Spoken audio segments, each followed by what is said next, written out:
A hora já chegou.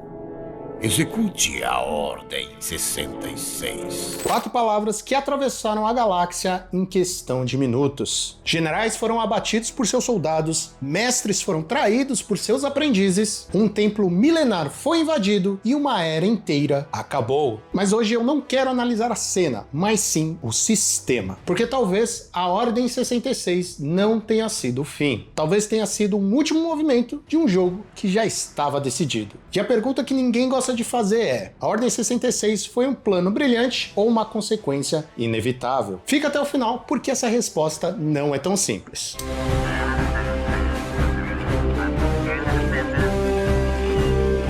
Fala pessoal, tudo bem com vocês? Eu sou o Lucas Russo, Cavaleiro Jedi e amigo do Capitão Gonzalez, e os Jedis não nasceram generais. Eles eram guardiões da paz, monges, estudiosos, mas durante as guerras clônicas, eles aceitaram uma missão muito perigosa, que era liderar o exército clone. Que não era qualquer exército, era um exército que foi financiado em segredo por alguém desconhecido. Produzido em uma escala galáctica e entregue pronto, eu fico me perguntando, como uma ordem, como Jedis, não investigou a fundo uma arma deles? Talvez porque estivessem envolvidos demais. A guerra exige decisões rápidas e decisões rápidas diminuem a reflexão. Durante 3 anos, os Jedi deixaram de meditar para comandar batalhas, deixaram de estudar a força para estudar estratégias militares. Uma vez que você muda sua função, você muda a sua identidade. Talvez a Ordem 66 não tivesse destruído os Jedi, talvez a guerra tivesse começado esse processo. Existe um erro muito mais perigoso, que é a arrogância, que é a confiança excessiva. Os Jedi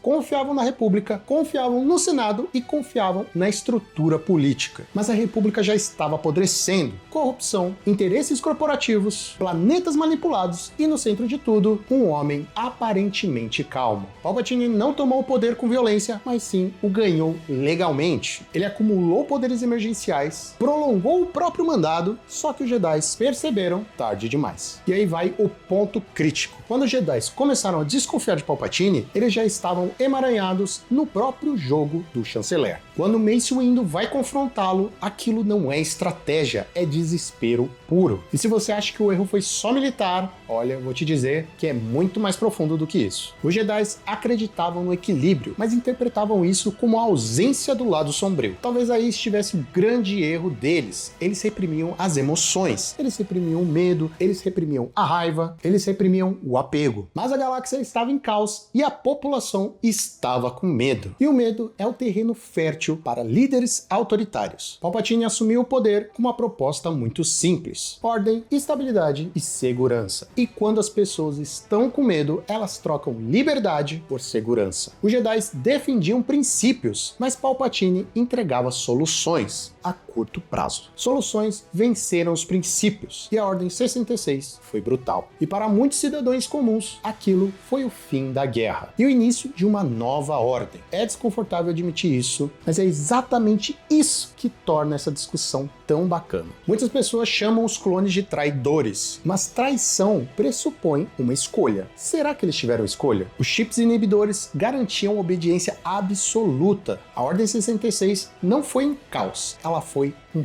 protocolo programado e calculado, executado simultaneamente, o que torna toda essa situação muito mais assustadora, porque significava que os Jedi estavam liderando um exército que nunca foi realmente deles. A Ordem 66 era necessária? Do ponto de vista moral, não. Do ponto de vista militar, ela foi brilhante. Removeu toda a oposição organizada e removeu líderes militares experientes, além de consolidar o poder em questão de horas. E aqui vai a pergunta mais importante: se a Ordem 66 não tivesse acontecido, será que os Jedi teriam conseguido derrotar ou impedir o Império? Ou será que a República já estava condenada? Talvez a Ordem 66 não tenha criado o Império, ela apenas acelerou esse processo. A Ordem 66 é uma das cenas mais pesadas da saga, mas quando a gente analisa além da emoção, ela se torna um estudo sobre poder, sobre manipulação e sobre como sistemas entram em colapso lentamente. Talvez o Império não tenha nascido naquele dia, mas estivesse crescendo dia após dia dentro da República. Agora eu quero saber de você: a Ordem 66 foi o início do Império ou só o último passo de algo inevitável? Deixa aqui embaixo seu comentário, porque essa discussão tem muito pano pra manga. Força. E se você gostou desse vídeo, não se esquece de curtir, compartilhar e se inscrever no canal para que a nossa rebelião continue crescendo cada dia mais. Estamos em todas as redes sociais, Spotify,